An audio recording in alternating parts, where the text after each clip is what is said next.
Lok Sabha speaker के लिए पहली बार चुनाव। बिरला के खिलाफ कांग्रेस ने के सुरेश को मैदान में उतारा। कल होगा चुनाव।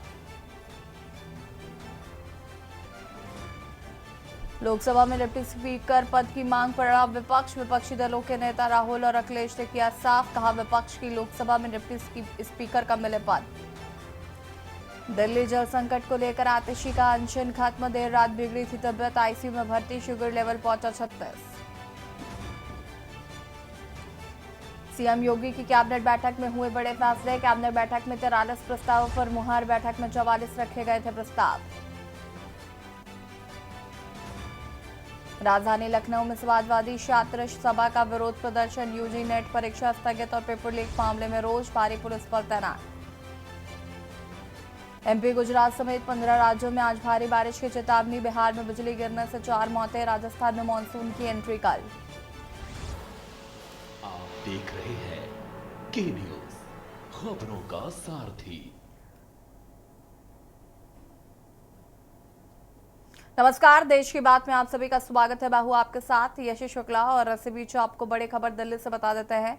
दिल्ली सीएम अरविंद केजरीवाल को लगा बड़ा झटका। दिल्ली हाई कोर्ट से केजरीवाल को नहीं मिली राहत। जेल में ही रहेंगे केजरीवाल, हाई कोर्ट से राहत नहीं। तिहाड़ जेल में ही रहेंगे केजरीवाल। बड़ी खबर आपको बता रहे हैं। अरविंद केजरीवाल को बड़ा झटका।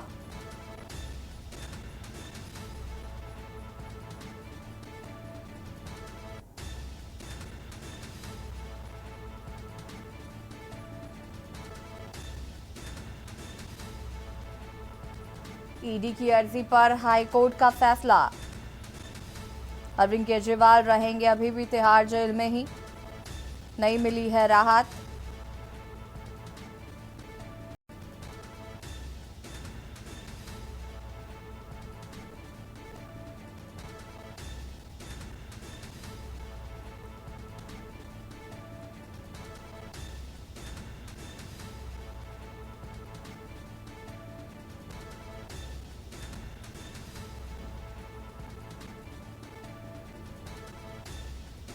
जेल में ही रहेंगे केजरीवाल, हाईकोर्ट से नहीं मिली राहत।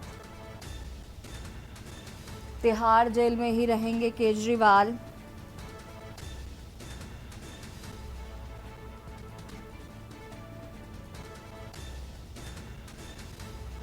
हाईकोर्ट से केजरीवाल को नहीं मिली जमानत।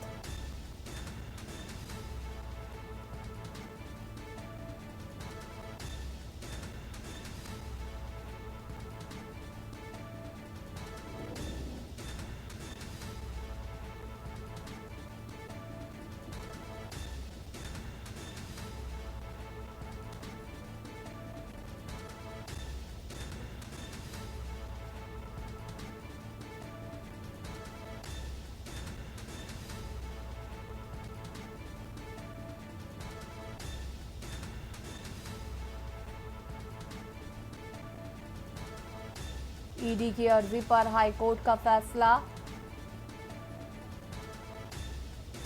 हाईकोर्ट से केजरीवाल को नहीं मिली जमानत। दिल्ली सीएम अरविंद केजरीवाल को बड़ा झटका। और दिल्ली से एक और खबर आपको बता देते हैं। दिल्ली से खबर, भाजपा में अंदरूनी घमासान जारी। दिल्ली से खबर आपको बता रहे हैं। पश्चिम यूपी के वरिष्ठ भाजपा नेताओं की बैठक।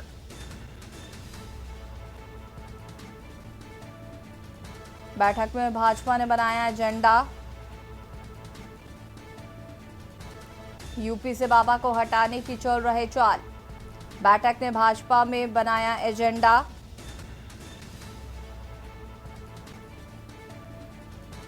यूपी से बाबा को हटाने की चल रहे चाल।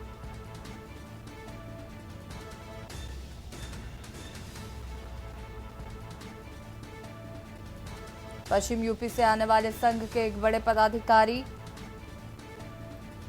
भाजपा में अंदरूनी घमासान जारी।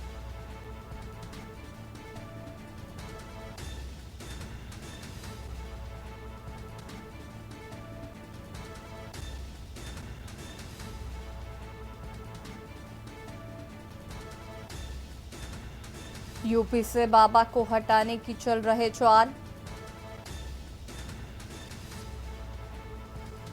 बैठक में बनाया गया है एजेंडा।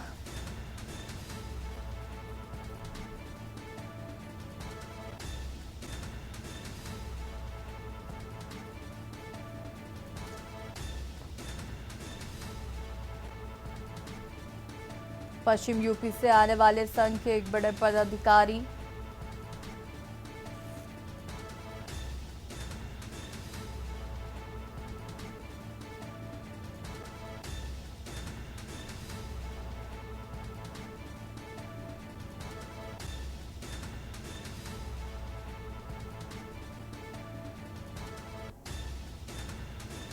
यूपी से बाबा को हटाने की चल रहे चाल।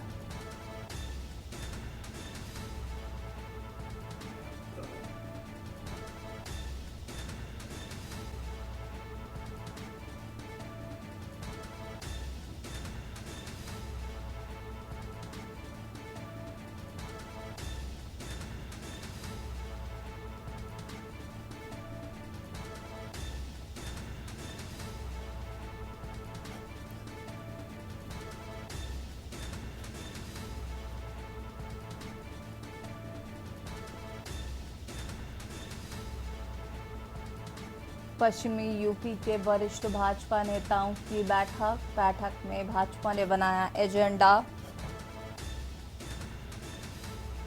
यूपी से बाबा को हटाने की चल रहे चाल, आरोप लगाया है। बैठक में भाजपा ने बनाया एजेंडा।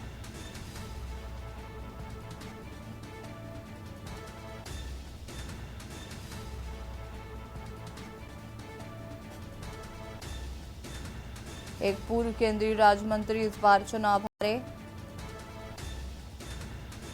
पश्चिम यूपी से आने वाले संघ के एक बड़े पदाधिकारी हैं।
और इसी खबर पर ज्यादा जानकारी के लिए वरिष्ठ पत्रकार केपी मलिक जी हमारे साथ जुड़ चुके हैं। केपी मलिक जी, बहुत बहुत स्वागत है सबसे पहले तो। और क्या कुछ कहना चाहेंगे इस पर, जिस तरीके से ये यूपी पश्चिमी के पदाधिकारियों ने बैठक की है, बड़े नेताओं ने ये बैठक की है और इसमें बताया गया है कि कहीं ना कहीं योगी आदित्यनाथ को हटाने की चाल चली जा रही है, कैसे देख रहे हैं इसको?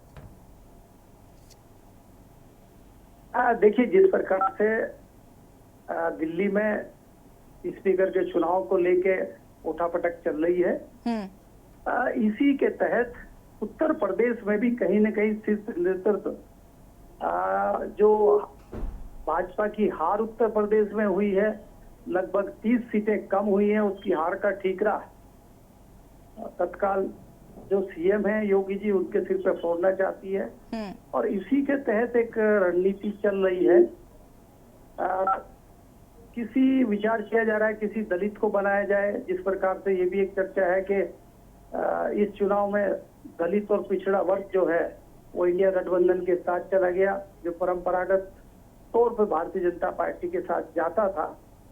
तो ऐसे में ये माना जा रहा है कि किसी दलित या पिछड़े नेता को भी भारतीय जनता पार्टी मुख्यमंत्री बनाने पे विचार कर रही है, लेकिन अभी हटाने के लिए कवायद पार्टी के अंदर चल रही है। आपने देखा होगा जिस प्रकार समीक्षा बैठकों में आरोप प्रत्यारोप चल रहा है और खींचातानी की नौबत आ गई है। इसी के तहत इसी तरह की मीटिंग कल एक पश्चिम उत्तर प्रदेश के नेताओं की दिल्ली में भी हुई थी और उसमें विचार किया गया और लगता है कहीं ना कहीं बाबा के सपोर्टर हैं और उन्होंने ये चीज सोचते हुए कि बाबा को सपोर्ट किया जाए और बाबा को मजबूत किया जाए, क्योंकि इसमें भी कोई दो राय नहीं। उनका कहना ये है कि 7 साल का बाबा का बेदाग चेहरा और उत्तर प्रदेश की कानून व्यवस्था के नाम पे भारतीय जनता पार्टी को जो वोट मिला है और 2 बार जो सरकार बनी है उसका श्रेय कहीं न कहीं योगी आदित्यनाथ को जाता है। इसलिए योगी आदित्यनाथ को नहीं हटाना चाहिए। एक बड़ा वर्ग भारतीय जनता पार्टी का ये भी चाहता है कि योगी को किसी भी कीमत पे नहीं बदलना चाहिए। जी बिल्कुल, शुक्रिया आपका हमारे साथ जुड़ने के लिए। और बता दें कि पश्चिमी यूपी के वरिष्ठ भाजपा नेताओं ने ये बैठक की है और जिसमें बाबा के सपोर्ट में उन्होंने ये बैठक में एजेंडा बनाया गया है।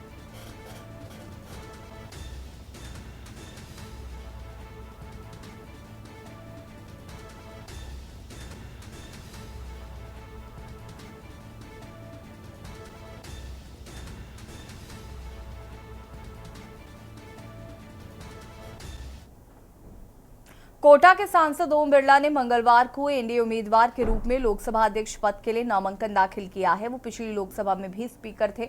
जेडीयू नेता और केंद्रीय मंत्री राजीव रंजन सिंह उर्फ ललन सिंह ने कहा है कि बिरला का नाम एनडीए के सभी दलों ने सर्वसम्मति से तय किया है। केंद्रीय मंत्री राजनाथ सिंह भी समर्थन के लिए विपक्ष के पास पहुंचे हैं। ललन सिंह ने कहा कि वो डिप्टी स्पीकर पद पर तुरंत फैसला चाहते हैं, जबकि राजनाथ सिंह ने अनुरोध किया था कि चयन का समय आने पर सभी को साथ बैठना चाहिए और इस मुद्दे पर चर्चा करनी चाहिए।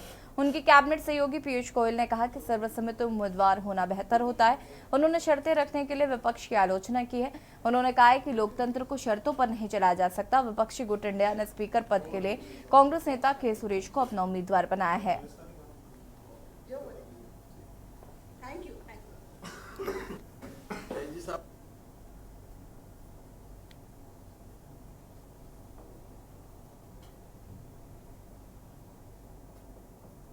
कांग्रेस नेता केसी वेणुगोपाल ने मंगलवार को कहा कि विपक्ष लोकसभा स्पीकर पद का चुनाव लड़ेगा। वेणुगोपाल ने सरकार पर विपक्ष को डिप्टी स्पीकर का पद देने के मामले में वादाखिलाफी का आरोप लगाया है। वेणुगोपाल और डीएमके के टीआर बालू ने राजनाथ सिंह के ऑफिस में स्पीकर पद के लिए एनडीए उम्मीदवार ओम बिरला का समर्थन करने से इंकार किया और बाहर चले गए थे। कांग्रेस नेता राहुल गांधी ने मंगलवार को संसद में आते समय कहा था कि परंपरा के मुताबिक डिप्टी स्पीकर का पद विपक्षी गुट को दिया जाता है। अगर ऐसा होता है तो विपक्ष लोकसभा स्पीकर पद के लिए सरकार का समर्थन कर सकता है, लेकिन जब सरकार से बात नहीं बनी तो विपक्षी गुट इंडिया ने कांग्रेस के सुरेश को स्पीकर पद के लिए अपना उम्मीदवार बनाने का ऐलान किया है। इस बीच विपक्ष के सांसद एनके प्रेमचंद्रन ने कहा है कि कांग्रेस सांसद के सुरेश ने लोकसभा स्पीकर पद के लिए नॉमिनेशन भरा है।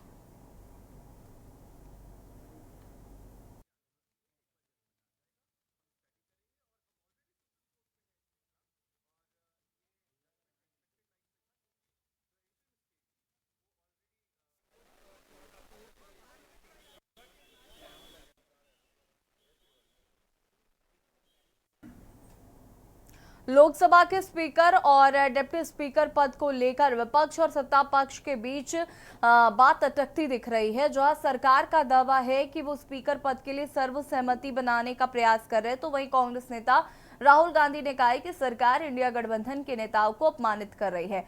प्रधानमंत्री नरेंद्र मोदी की ओर से विपक्ष को उचित व्यवहार करने की नसीहत देने और सकारात्मक सहयोग करने की अपील के एक दिन बाद कांग्रेस नेता राहुल गांधी ने दो टूक जवाब दिया है। राहुल गांधी ने कहा है कि अखबारों में छपाई कि पीएम मोदी ने कहा था कि विपक्ष को सरकार का सकारात्मक रूप से सहयोग करना चाहिए। राजनाथ सिंह ने कांग्रेस अध्यक्ष मल्लिकार्जुन खड़गे को फोन किया और उनसे स्पीकर पद के लिए समर्थन मांगा है। पूरे विपक्ष ने कहा है कि वो एनडीए के स्पीकर उम्मीदवार का समर्थन करेंगे, लेकिन परंपरा यह है कि डिप्टी स्पीकर का पद विपक्ष को दिया जाना चाहिए। राहुल ने कहा कि विपक्ष के इस जवाब पर राजनाथ सिंह ने कहा था कि वो फिर से मल्लिकार्जुन खड़गे को कॉल करेंगे, लेकिन अभी तक उनका कॉल नहीं आया। पीएम विपक्ष से सहयोग मांगते हैं, लेकिन हमारे नेताओं को अपमानित किया जा रहा है। आज अखबार में लिखा है कि प्रधानमंत्री ने कहा है कि ऑपोजिशन को कंस्ट्रक्टिवली सरकार के साथ कोऑपरेट करना चाहिए। ऑपोजिशन ने क्लियरली कहा है, राजनाथ सिंह जी का खारगे जी को फोन आया। राजनाथ सिंह जी ने खारगे जी से कहा, देखिए आप हमारे स्पीकर को सपोर्ट कीजिए। ऑपोजिशन, पूरी ऑपोजिशन ने कहा है हमने सबसे बात की है। पूरे ऑपोजिशन ने कहा है कि हम स्पीकर को सपोर्ट करेंगे, मगर कन्वेंशन ये है कि डेप्यूटी स्पीकर ऑपोजिशन को मिलना चाहिए। राजनाथ सिंह जी ने कल शाम कहा था कि वो खारगे जी को कॉल रिटर्न करेंगे। अभी तक राजनाथ सिंह जी ने खारगे जी का कॉल रिटर्न नहीं किया है। तो मोदी जी कह रहे हैं कंस्ट्रक्टिव कोऑपरेशन हो, और फिर हमारे नेता को इंसल्ट करा जा रहा है। तो नियत साफ नहीं है। नरेंद्र मोदी जी कोई कंस्ट्रक्टिव कोऑपरेशन नहीं चाहते हैं, क्योंकि कन्वेंशन है कि डेप्यूटी स्पीकर ऑपोजिशन का होना चाहिए। और हमने कहा है, पूरे ऑपोजिशन ने कहा है कि अगर कन्वेंशन फॉलो किया जाएगा तो पूरा समर्थन स्पीकर के इलेक्शन में हम देंगे। वैसे जहाँ तक खरगे जी का प्रश्न है, एक सीनियर लीडर हैं, उनका सम्मान करता हूँ। कल से लेकर आज तक उनसे 3 बार हमारी बात हुई है।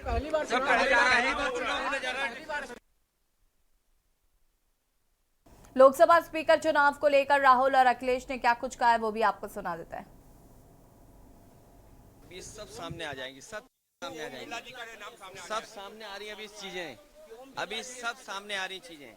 जो विपक्ष की मांग यही थी कि उपाध्यक्ष विपक्ष का हो, तो अभी ऐसे में जो हमारी राय पार्टी की है वो है कि उपाध्यक्ष विपक्ष का हो, और बाकी बातें अभी सब सामने आ जाएंगी। तो आप लोग सपोर्ट करेंगे नहीं करेंगे, अभी सामने आपको दिखाई देगा। इसी सीढ़ियों के बाद सदन है। लेकिन डिप्टी स्पीकर के लेकर कोई डिप्टी स्पीकर को लेकर के नहीं मिलता है तो क्या रुख होगा? नहीं, डिप्टी स्पीकर नहीं मिलता।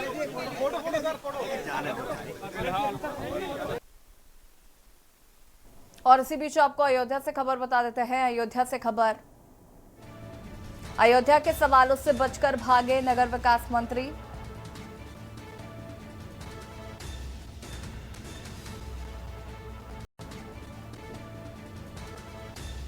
कैबिनेट बैठक के दरमियान पत्रकारों ने पूछा ए.के. शर्मा से सवाल।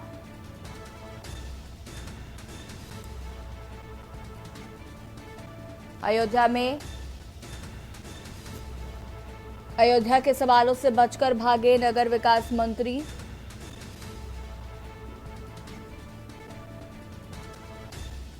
कैबिनेट बैठक के दरमियान पत्रकारों के सवालों से बचते नजर आए के शर्मा।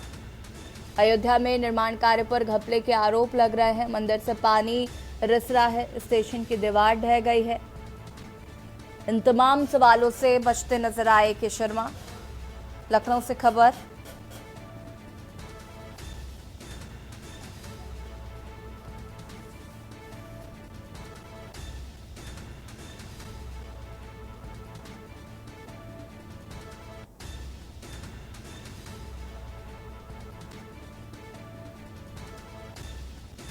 अयोध्या के सवालों से बचकर भागे नगर विकास मंत्री।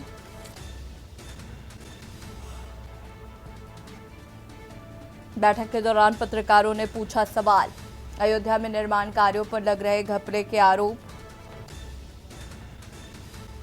मंदिर से पानी रिस रहा है, स्टेशन की दीवार ढही, रामपथ धंसा।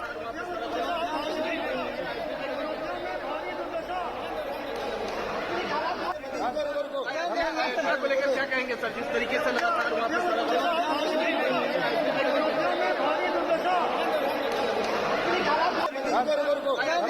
को लेकर क्या कहेंगे सर, जिस तरीके से लगातार वहाँ पे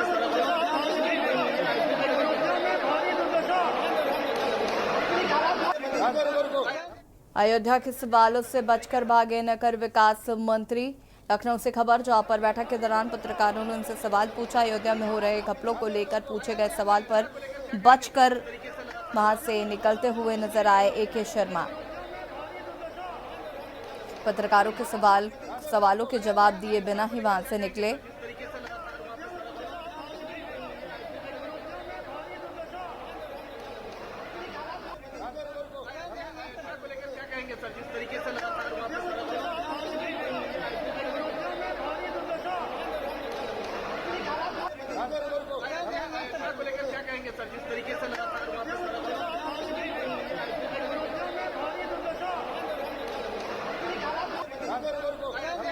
को लेकर क्या कहेंगे सर, जिस तरीके से लगातार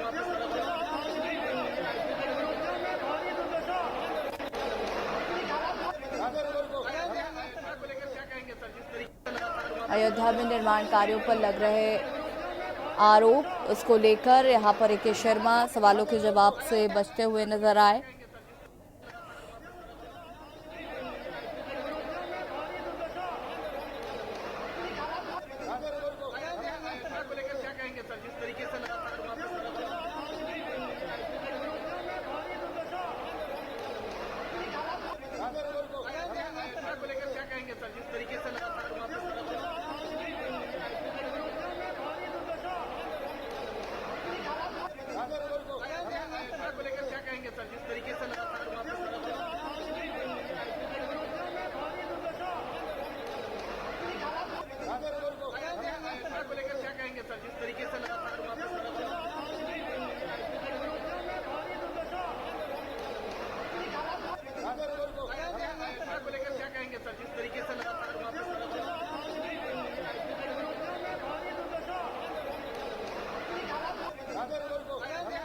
और इसी खबर पर ज्यादा जानकारी के लिए संवाददाता प्रवेश पांडे हमारे साथ जुड़ चुके हैं। प्रवेश, क्या कुछ जानकारी है? जहां पत्रकारों ने ए.के. शर्मा से सवाल जवाब किए हैं अयोध्या को लेकर, तो वो सवालों से बचते नजर आए। देखिए, अयोध्या की दुर्दशा जो है इससे जग जाहिर हो रहा है धीरे धीरे, क्योंकि जो सड़कें हो, चाहे रामपथ बना हो, शहादतगंज से लेकर ये लता मंगेशकर चौक तक, एक ही बरसात में जो प्री मानसून होता है, पहली बरसात में 2 दिन की बरसात में सड़कों में गड्ढे, या यूं कहें कि गड्ढे में सड़क बन गई है। यहाँ तक कि जितनी भी सड़कें हैं अयोध्या के अंदर वो गड्ढों में तब्दील होती जा रही हैं। इसी पर जो है अयोध्या में जो बैठक हुई, बैठक में जो है मंत्री ए.के. शर्मा जी से जब पत्रकारों ने सवाल करना चाहा तो भागते नजर आ रहे हैं। वीडियो में साफ साफ देखा जा रहा है कि जिस तरीके से एक जिम्मेदार मंत्री अगर इस बयान से भागेगा तो जाहिर सी बात है कि कहीं न कहीं जो है लापरवाही जरूर बरती गई है। जी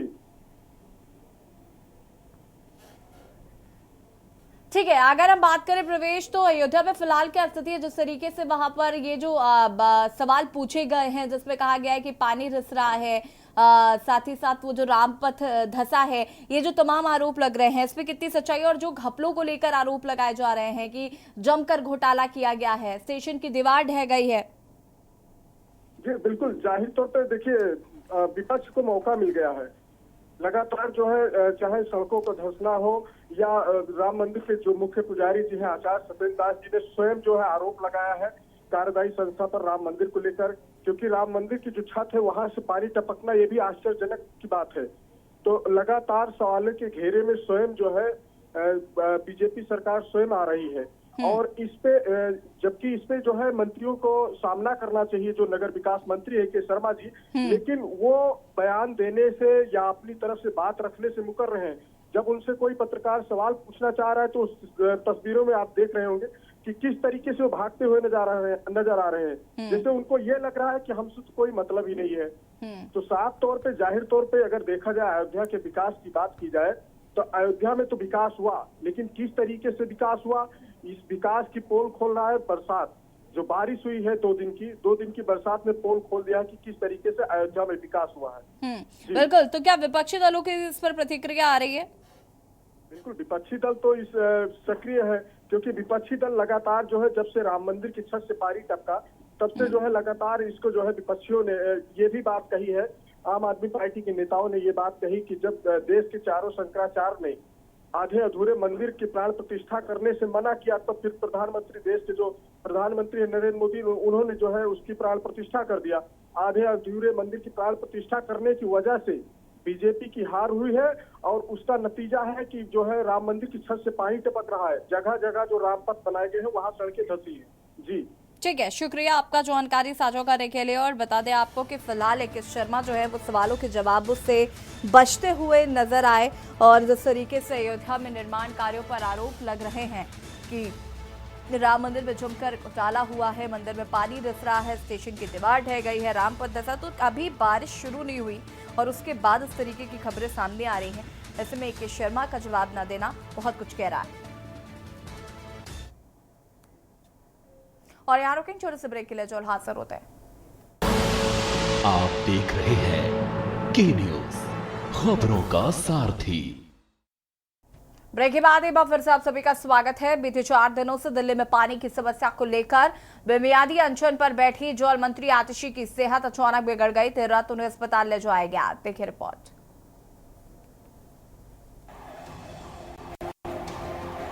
बीते 4 दिनों से दिल्ली में पानी की समस्या को लेकर बेमियादी अनशन पर बैठी जल मंत्री आतिशी की सेहत अचानक बिगड़ गई।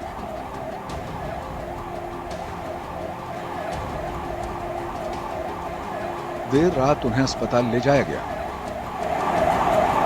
आतिशी जी को आज सुबह 3:48 पर इमरजेंसी में लाया गया और जब उनको हमने एग्जामिन किया तो उनका ब्लड शुगर बहुत कम था और उनको अभी इमरजेंसी आईसीयू में रखा गया है। जब ये एडमिट हुई थे तो उनका ब्लड शुगर 44 था, यूरिन में कीटोन्स थे और वो ड्राउजी थी। अभी मॉर्निंग में सारे जो पैरामीटर्स हैं, vital parameters, pulse, blood pressure, oxygen saturation, वो ठीक हैं और डॉक्टरों की एक जो टीम है वो उनको कंटिन्यूअस मॉनिटर कर रही है, आईसीयू में देख रहा है और अभी right now she is stable. इस मामले को लेकर आम आदमी पार्टी केंद्र सरकार पर हमलावर है। पार्टी की नेता रीना गुप्ता ने कहा कि मोदी सरकार को पानी की समस्या का निपटारा करना चाहिए। आज उनके अनशन का 5वां दिन है और उनका शुगर लेवल, उनका वेट, उनका बीपी लगातार गिरता जा रहा था। कल रात 36 तक पहुंच गया था, इसलिए इमरजेंसी की हालत में उनको भर्ती कराया गया। अभी वो आईसीयू में हैं, डॉक्टर्स उनका देखरेख कर रहे हैं और हमारी मोदी जी से, केंद्र सरकार से यही रिक्वेस्ट है कि एक जल मंत्री को इतने दिन तक अनशन पे बैठना पड़ा। क्यों नहीं आप दिल्ली के हक का पानी दिल्ली को दे रहे हैं? आतिशी जी की तबीयत इतनी खराब है, कम से कम ये देख के ही उनको दिल्ली का पानी दिलवा देना चाहिए। दिल्ली के लोग परेशान हैं। आतिशी के मुताबिक दिल्ली को पिछले 3 हफ्ते से हरियाणा से 100 mgd पानी कम मिल रहा है। इस वजह से राजधानी में 28 लाख लोग पानी की समस्या से जूझ रहे हैं। आतिशी ने 21 जून को अनशन शुरू किया था। दिल्ली में पानी की समस्या को लेकर अनशन पर बैठी मंत्री आतिशी ने भूख हड़ताल खत्म कर दी है। एएपी के राज्यसभा सांसद संजय सिंह ने कहा कि उन्होंने आतिशी की देर रात अचानक तबीयत बिगड़ी है, जिसके बाद उन्हें अस्पताल में भर्ती कराया गया है। डॉक्टर की सलाह के बाद आतिशी ने अनशन खत्म कर दिया। जल मंत्री रही आतिशी 24-25 जून की दरमियानी रात तबीयत बिगड़ गई थी, जिसके बाद आम आदमी पार्टी नेता संजय सिंह और अन्य पार्टी नेता कार्यकर्ताओं ने आतिशी को देर रात लोकनायक जयप्रकाश नारायण अस्पताल के डॉक्टरों के पास लेकर पहुंचे। आतिशी का हेल्थ बुलेटिन सामने आ गया है। आतिशी जी 5 दिनों से अन्न त्याग करके बैठी हुई थी, अनशन पर बैठी हुई थी। उनकी तबीयत बिगड़ रही थी। डॉक्टर उनको बार बार कह रहे थे कि आप अपना अनशन तोड़िए, लेकिन कल रात में अचानक उनकी हालत बिगड़ना शुरू हो गई। पहले एलएनजेपी के डॉक्टरों की टीम ने शाम को देखा,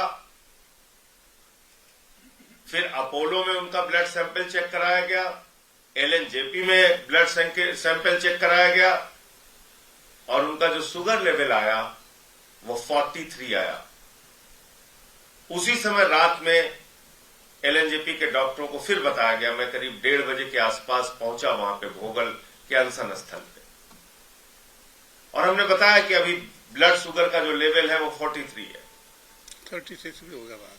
डॉक्टरों ने बार बार कहा अब आप इनका तुरंत चेक करते रहिए, ब्लड शुगर कितना है इस वक्त, कितना है।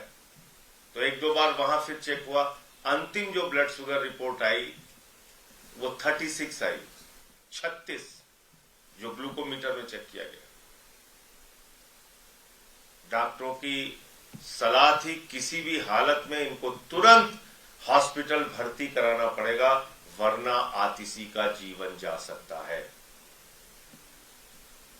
उनके साथ कोई बड़ी घटना हो सकती है, उनका जीवन जा सकता है। फिर हम सारे लोगों ने, पार्टी के लोगों ने आपस में बातचीत किया और रात को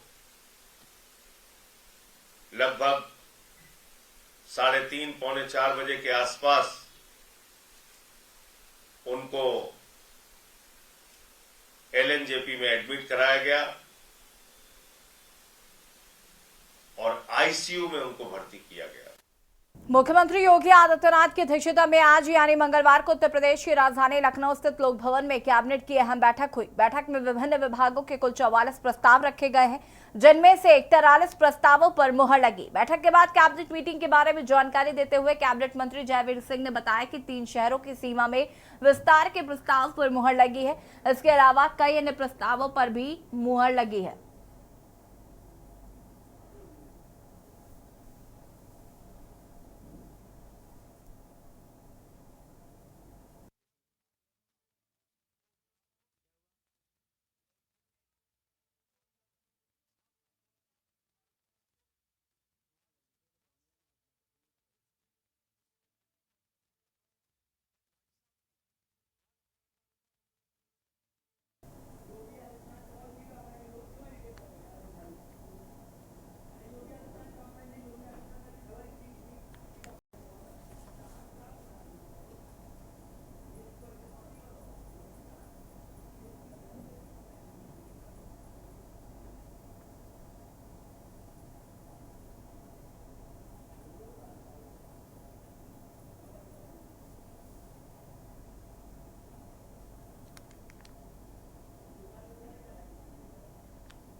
और आपको बताते हैं कि योगी कैबिनेट में किन प्रस्तावों पर मुहर लगी है। 3 शहरों की सीमा विस्तार के प्रस्ताव पर मुहर, पर्यटन विभाग के 7 प्रस्तावों पर मुहर, करीब 750 करोड़ की लागत से मंदिर संग्रहालय का निर्माण होगा। पर्यटन विभाग 90 वर्ष के लिए लीज पर मुफ्त में जमीन देगा।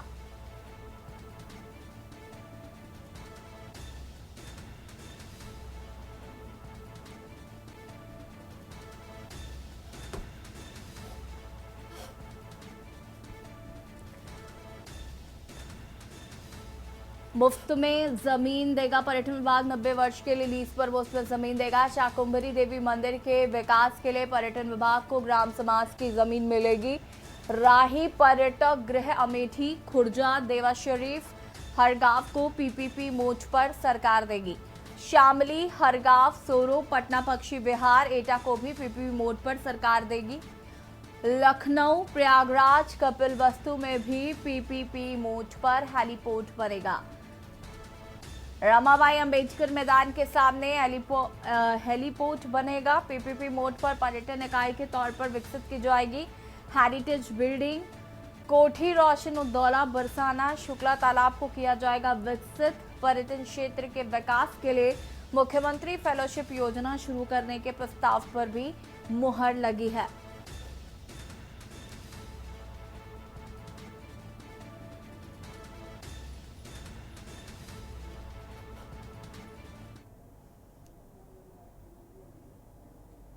सीएम योगी ने आपातकाल को लेकर प्रेस वार्ता की। इस दौरान उन्होंने कहा कि भारत के लोकतंत्र का एक काला अध्याय आज से ठीक 50 वर्ष पूर्व शुरू हुआ था, जब कांग्रेस की तत्कालीन सरकार ने लोकतंत्र का गला घोटते हुए उसे खत्म करने की साजिश की थी। 25 जून 1975 को रात के अंधेरे में श्रीमती इंदिरा गांधी के नेतृत्व में कैसे लोकतंत्र को नष्ट करने का प्रयास किया गया था। उस वक्त के सभी विपक्ष में नेताओं को बंद करके लोकतंत्र के गले को घोटने का काम किया गया था।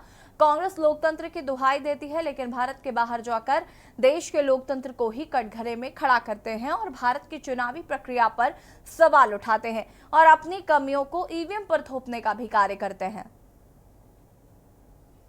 आज से ठीक 50 वर्ष पूर्व आज के दिन ही देर रात्रि में हुआ था, जब कांग्रेस की तत्कालीन सरकार ने भारत के संविधान का गला घोंटते हुए लोकतंत्र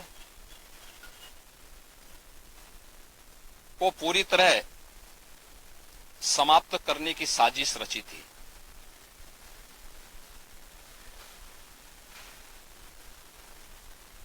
पच्चीस जून 1975 रात के अंधेरे में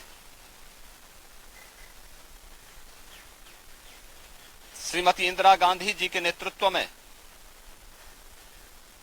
कांग्रेस की सरकार ने कैसे भारत के लोकतंत्र को नष्ट करने का प्रयास किया था। उस समय के सभी विपक्षी दलों के नेताओं को, उसमें से अटल बिहारी वाजपेयी जी, से मोरारजी देसाई जी, से जयप्रकाश नारायण जी, से लाल कृष्ण आडवाणी जी और विपक्ष के सभी नेताओं को बंद करके लोकतंत्र के गले को पूरी तरह घोंटने का प्रयास किया था। आज जब 50 वर्ष के उपरांत हम इमरजेंसी की उन यादों को स्मरण करते हैं तो स्वाभाविक रूप से कांग्रेस में चेहरे बदले होंगे, लेकिन उसका चरित्र, उसके हाव भाव आज भी वही हैं जो 1975 में एक बर्बर चेहरा उस समय में कांग्रेस पार्टी का देखने को मिला था। समाजवादी छात्र सभा ने नीट परीक्षा में धांधली और यूजीसी परीक्षा स्थगित करने और पेपर लीक मामले में विरोध में मंगलवार को राजधानी लखनऊ में जमकर विरोध प्रदर्शन किया। छात्र सभा के नेताओं ने अभ्यर्थियों के भविष्य के साथ हो रहे खिलवाड़ के विरोध में प्रदर्शन किया। समाजवादी छात्र सभा ने प्रदर्शन के दौरान एनटीए को बर्खास्त करने और नीट परीक्षा को दोबारा कराने की मांग की। इस दौरान बड़ी संख्या में छात्र और समाजवादी छात्र सभा के सदस्य शामिल हुए। प्रदर्शन के दौरान छात्र सभा के नेताओं ने भाजपा सरकार के विरोध में जमकर नारेबाजी भी की। इस दौरान उन्होंने तख्तियां भी लहराई। छात्र सभा के विरोध प्रदर्शन के मद्देनजर भारी संख्या में पुलिस बल तैनात रहा। पुलिस ने समाजवादी पार्टी मुख्यालय के सामने बैरिकेडिंग कर रखी थी। सभा मुख्यालय से कार्यकर्ता हजरतगंज स्थित विक्रमादित्य मार्ग से होते हुए विधान भवन का घेराव करने जा रहे थे, तभी पुलिस ने उन्हें रोक लिया। इस दौरान पुलिस और छात्र नेताओं के बीच हल्की धक्का मुक्की भी हुई। पुलिस ने प्रदर्शन कर रहे छात्र सभा के नेताओं को हिरासत में लिया है। छात्र सभा के कार्यकर्ताओं का कहना है कि केंद्र सरकार युवाओं के भविष्य के साथ खिलवाड़ कर रही है। पेपर लीक मामले की निष्पक्ष जांच होनी चाहिए। इसके साथ ही केंद्रीय शिक्षा मंत्री धर्मेंद्र प्रधान को इस्तीफा दे देना चाहिए। परीक्षा लीक मामले को लेकर के समाजवादी पार्टी के छात्र सभा के लोग लगातार प्रदर्शन कर रहे हैं। इस वक्त हम खड़े हुए हैं विक्रमादित्य मार्ग पर। आप हमारे पीछे तस्वीरें देख सकते हैं। जो तमाम पार्टी के जो छात्र सभा के लोग हैं उनको किस तरीके से पुलिस अपनी हिरासत में लेकर के यहाँ से सीधे धरना स्थल ले जाना चाहती है, लेकिन लगातार जो पुलिस अफसरों का जो जमावड़ा है वो सुबह से ही यहाँ पर लगा हुआ है। प्रदर्शन विरोध की जो स्थिति है वो अगर बहुत ज्यादा बढ़ती है, अगर बहुत ज्यादा हालात बेकाबू होते हैं तो पुलिस एक्शन लेने के लिए तैयार है। तो तमाम जो छात्र सभा के लोग हैं समाजवादी पार्टी के, वो आप देख सकते हैं बैरिकेडिंग जो लगाई गई है उसमें चढ़कर वो लगातार विरोध प्रदर्शन कर रहे हैं। क्या कहेंगे आप? देखिए, समाजवादी पार्टी आज पूरे देश के नीट और नेट के परीक्षार्थियों के समर्थन में सरकार से मांग कर रही थी कि परीक्षाओं को रद्द किया जाए। समाजवादी पार्टी ने पूरे उत्तर प्रदेश में अपने जिला अध्यक्षों और टीम के माध्यम से सरकार को ज्ञापन दिया, राज्यपाल को ज्ञापन दिया, महामहिम को ज्ञापन दिया, लेकिन हम लोगों का ये मांग है कि जो परीक्षार्थी हैं उनको न्याय मिले, मंत्री धर्मेंद्र प्रधान को इस्तीफा दें। लेकिन आज जब धर्मेंद्र प्रधान से इस्तीफा लेने की बात आती है तो मोदी जी उनको इस्तीफा नहीं दिलाते, बल्कि उनको हरियाणा का प्रभारी बना करके भेज देते। ये देश के लिए दुर्भाग्य है। देश के प्रधानमंत्री नरेंद्र मोदी जी और ये शिक्षा मंत्री दोनों असक्षम है परीक्षाओं को कराने के लिए। इन दोनों को इस्तीफा दे देना चाहिए। कितना लंबा प्रदर्शन चलेगा? कितना लंबा प्रदर्शन चलेगा? ये लंबा सर, जब तक धर्मेंद्र प्रधान अपना इस्तीफा सौंप नहीं देता तब तक प्रदर्शन चलता रहेगा। इसलिए कि सर इनके सरकार में इनके जब से ये मंत्री बने तब से लगभग पुलिस वाले भी हुई सर, पेपर लीक हुआ, कोई उस पर कार्रवाई नहीं हो पाई। इसके पहले नीट वाला भी पेपर हुआ डॉक्टरों के लिए, उसके भी कोई कार्रवाई नहीं हो पाई। नेट वाला भी पेपर सब रद्द हो गया है। सारे बच्चे अपने अपने सेंटर पर जब उपस्थित हो गए सारा पेपर रद्द करा दिया गया है। सारे छात्रों के पूरे उत्तर प्रदेश से मांग है कि धर्मेंद्र प्रधान अपने सीट से इस्तीफा दे दे। सरकार चलाने में असमर्थ रही है। सभा के लोग हैं वो इस बात को मानने को तैयार नहीं है कि वो अपना विरोध प्रदर्शन खत्म करेंगे। दूसरी तरफ एक बार फिर से जल्दी तस्वीरें आपको दिखा सकते हैं कि सड़क पर किस तरीके से छात्र सभा के लोग लगातार पुलिस के सामने हंगामा कर रहे हैं। तमाम जो अफसर हैं वो इस बात को ये कह रहे हैं कि हम इस विरोध प्रदर्शन को आगे जाने नहीं देंगे। जो राजभवन में इनकी कूच करने की तैयारी थी, राजभवन के सामने इनको घेरने की तैयारी थी, वो किस तरीके असफल हो, इस बात का लगातार पुलिस के अधिकारी प्रयास कर रहे हैं। तो सभी छात्र सभा, जो समाजवादी पार्टी की जो एक विंग है, उन सभी लोगों को हटाने का जो प्रयास है वो पुलिस कर्मियों की तरफ से, पुलिस अफसरों की तरफ से साफ तौर से किया जा रहा है कि इस धरने प्रदर्शन को समाजवादी पार्टी को जल्द से जल्द खत्म किया जा सके।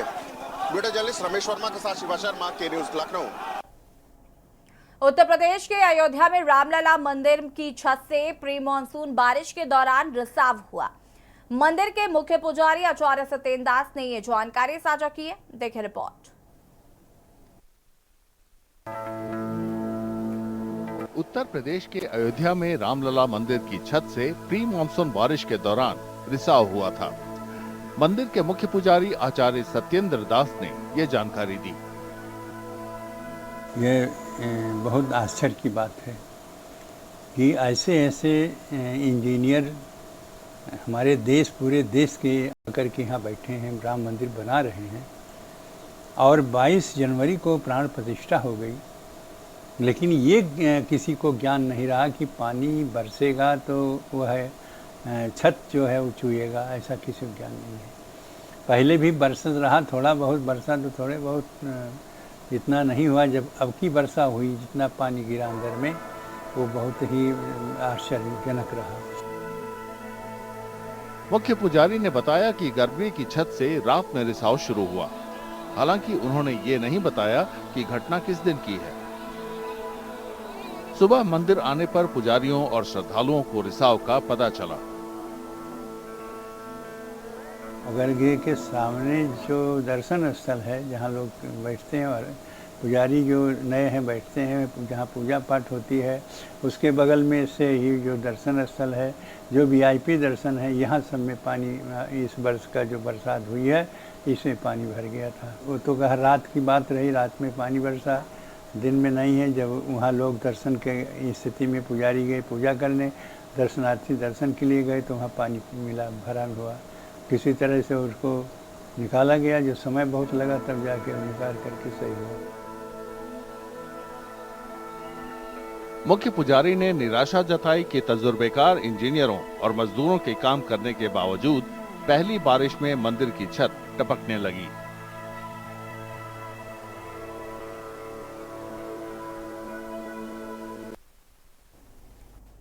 अयोध्या रामलला के प्रधान पुजारी के गर्भगृह में पानी निकासी और मंदिर परिसर में पानी टपकने को लेकर भवन निर्माण समिति के अध्यक्ष नृपेंद्र मिश्रा ने प्रधान पुजारी आचार्य सत्येंद्र दास के दावे को खारिज किया है।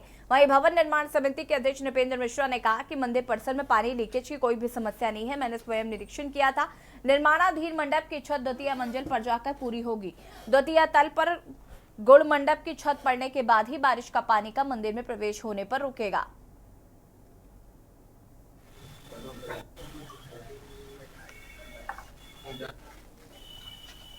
देखिए, पहले तो मैं आपको एक बात स्पष्ट करना चाहूँगा, इसलिए आवश्यक है क्योंकि कुछ समाचार पत्रों में बात निकली कि पानी जो है वर्षा ऋतु में लीकेज हुआ, जिस कारण से गर्भगृह में या अन्य स्थानों पर गिरा। ऐसा कुछ भी नहीं था। मैंने स्वयं निरीक्षण किया और निरीक्षण के बाद ये स्पष्ट था कि गर्भगृह में कोई पानी नहीं था। अभी गुरुमंडप जो है वो आप सभी जानते हैं कि वो अभी गुरुमंडप की जो छत है, गुंबज है, वो तो अभी पूर्ण हुई नहीं है। एक हम लोगों ने प्रोटेक्शन की लेयर बनाई हुई है, अस्थायी निर्माण करके सुरक्षा की दृष्टि से उनको बनाई है। तो वह भी आप जब पूर्ण हो जाएगा तो हटा दिया जाएगा। अयोध्या में प्रभु श्री रामलला का भव्य दिव्य मंदिर 500 वर्षों के संघर्ष के बाद सुखद परिणाम के स्वरूप तैयार हुआ। भगवान का दर्शन उनके भव्य महल में हो रहा है। लाखों करोड़ों राम भक्तों की आस्था का मंदिर में प्री मानसून की पहली बारिश में ही छत से बहुत ज्यादा पानी टपक रहा है। और ये हम नहीं, रामलला के प्रधान पुजारी आचार्य सत्येंद्र दास कह रहे हैं। रामलला के प्रधान पुजारी आचार्य सत्येंद्र दास ने बीते दिनों रामलला के गर्भगृह से पानी निकासी को लेकर सवालिया निशान खड़े किए थे।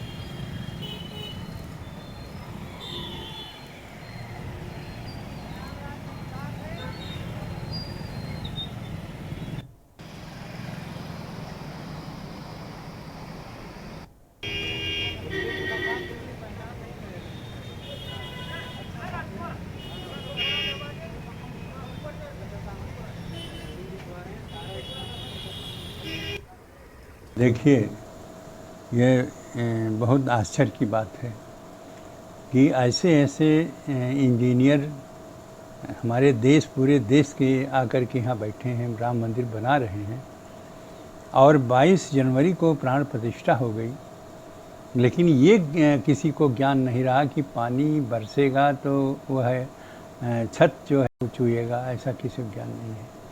पहले भी बरस रहा, थोड़ा बहुत बरसा तो थोड़े बहुत इतना नहीं हुआ। जब अब की वर्षा हुई, जितना पानी गिरा अंदर में, वो बहुत ही आश्चर्यजनक रहा, क्योंकि ऐसे लोग जहाँ इंजीनियर हों और विश्व प्रसिद्ध जो मंदिर बन रहा हो, उस मंदिर में वर्षा हो, अंदर में छू करके पानी जाए, यह आश्चर्य है।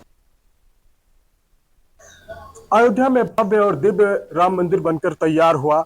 22 जनवरी को देश के प्रधानमंत्री नरेंद्र मोदी ने अयोध्या पहुंचकर प्रभु श्री राम की प्राण प्रतिष्ठा की और 500 वर्षों बाद प्रभु श्री राम अपने दिव्य और भव्य महल में विराजमान हुए। लेकिन अब आश्चर्यजनक करने वाली ये खबर निकल के आ रही है कि राम मंदिर की छत से पानी टपक रहा है। मंदिर के प्रधान पुजारी आचार्य सत्येंद्र दास जी ने कार्यदायी संस्था पर आरोप लगाया, कहा कि छत से पानी टपक रहा है।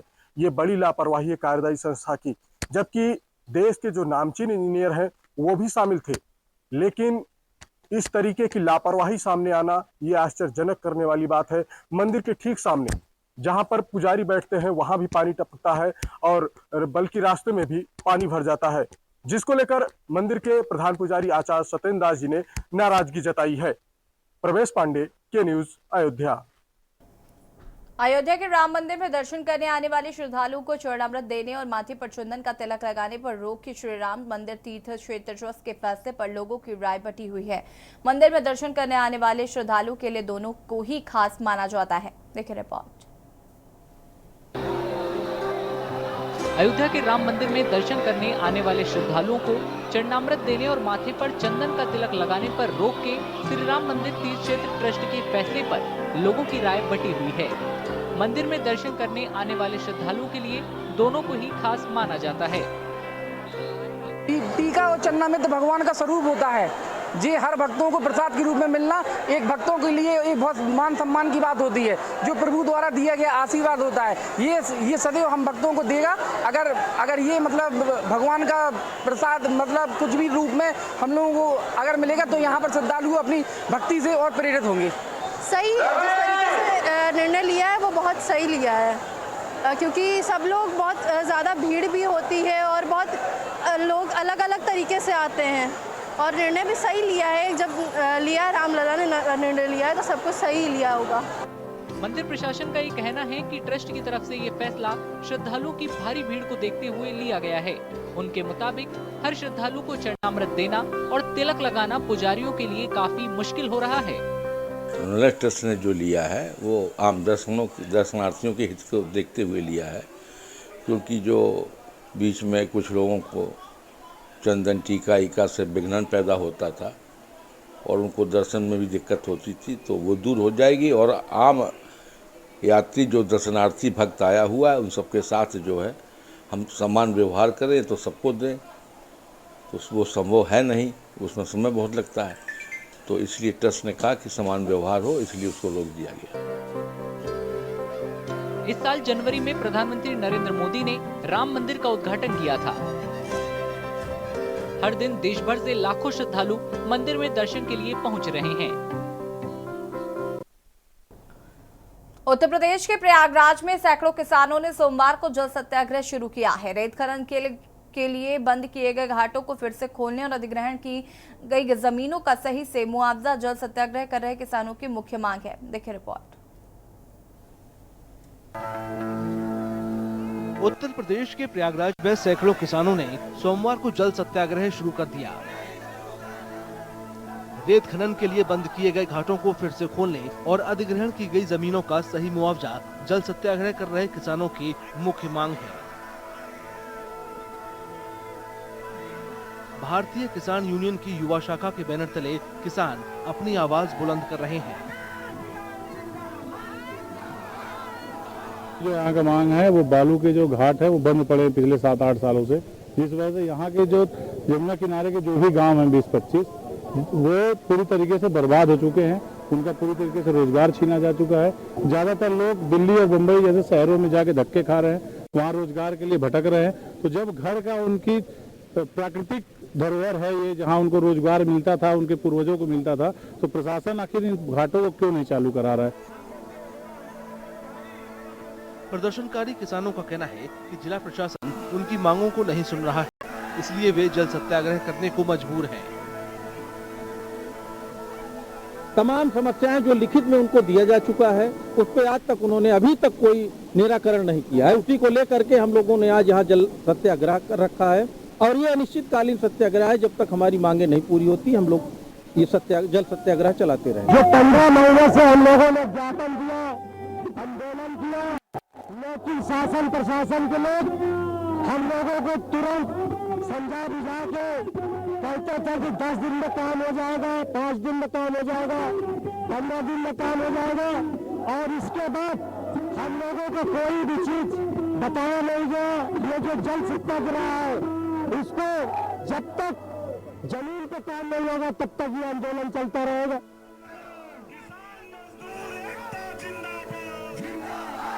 किसान नेताओं का कहना है कि मांगे पूरी नहीं होने तक जल सत्याग्रह खत्म नहीं होगा।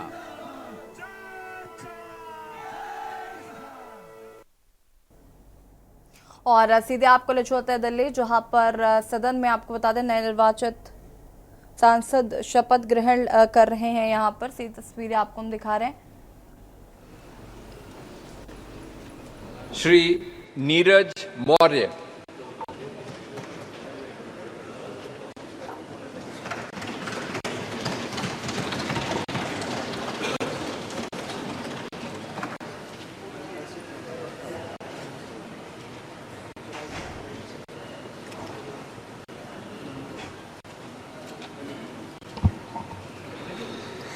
मैं नीरज मौर्य, जो लोकसभा का सदस्य निर्वाचित हुआ हूं, ईश्वर की शपथ ले हूं कि मैं विधि द्वारा स्थापित भारत के संविधान के प्रति सच्ची श्रद्धा और निष्ठा रखूंगा।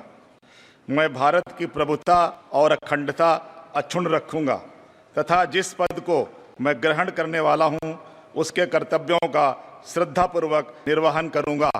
जय संविधान, जय समाजवाद, जय भीम।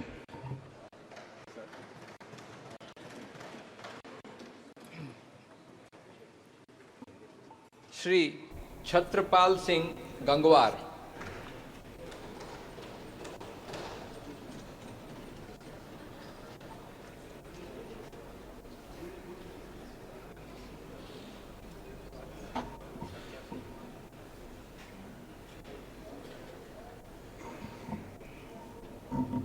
सदन के सत्र का आज दूसरा दिन है और आपको बता दें शपथ ग्रहण चल रहा है। मैं तस्वीर आपको हम दिखा रहे हैं। गंगवार, जो लोकसभा का सदस्य निर्वाचित हुआ हूँ, ईश्वर की शपथ लेता हूँ कि मैं विधि द्वारा स्थापित भारत के संविधान के प्रति सच्ची श्रद्धा और निष्ठा रखूँगा।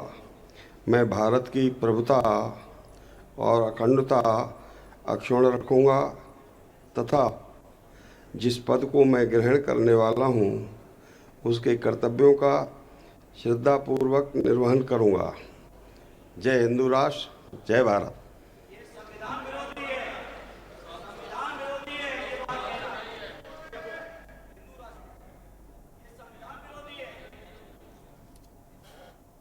और देश की बात में फिलहाल इतना ही। देखते रहिए के न्यूज़ इंडिया। नमस्कार।